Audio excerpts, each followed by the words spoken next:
ভাবুন তো, আল্লাহর দেওয়া রিজিক যা জান্নাতের পবিত্র খাবার, আর মানুষ যদি সেই নিয়ামতের কদর না করে তখন আল্লাহ কি শিক্ষা দেন? হযরত মুসা আলাইহিসসালাম যখন বনি ইসরায়েলকে ফিরাউনের গোলামি থেকে মুক্ত করলেন, তারা সাহারায় তিহা নামে এক মরুভূমিতে পৌঁছালো। সেখানে না খাবার ছিল না পানি। মানুষ ক্ষুধা পিপাসায় অসন্তুষ্ট হয়ে অভিযোগ করল।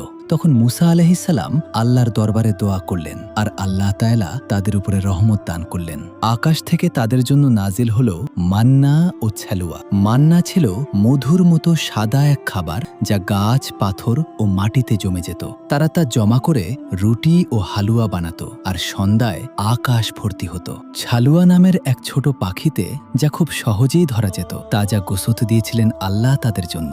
দিনে তাদের জন্য মেঘ দিয়ে ছায়া রাখতেন, আর রাতে আগুনের আলো দিয়ে তাদের পথ দেখাতেন। কিছুদিন যেতে না যেতেই তারা বলল, হে মুসা, আমরা একই ধরনের খাবার খেয়ে অসন্তুষ্ট হয়ে গেছি। আমাদের জন্য মাটির সবুজ সবজি, পেঁয়াজ ও আলু এমন খাবার চাও তোমার রবের কাছে? এই শুনে মুসা আলাইহিসসালাম ক্ষুব্ধ হয়ে বললেন, তোমরা কি জান্নাতের খাবারের বদলে দুনিয়ার তুচ্ছ জিনিস চাও? তাদের এই শুকরিয়া না আদায়ের কারণে আল্লাহ তাদের উপর সাজা দিলেন যে তারা 40 বছর সাহারা মরুভূমিতে ঘুরে বেড়াবে। আল্লাহ তাআলা তাদের পথ নির্দেশনা বদলে দিলেন। তারা যতই হাঁটে বারবার একই জায়গায় ফিরে আসে, আর সেই মরুভূমি তাদের জন্য 40 বছরের যাত্রা হয়ে গেল। পুরনো প্রজন্ম সেই জায়গায় মারা গেল, আর নতুন প্রজন্মকে আল্লাহ তাআলা অনুমতি দিলেন পবিত্র ভূমিতে প্রবেশের। এই শিক্ষা আমাদের জন্য এক স্মরণীয় বার্তা।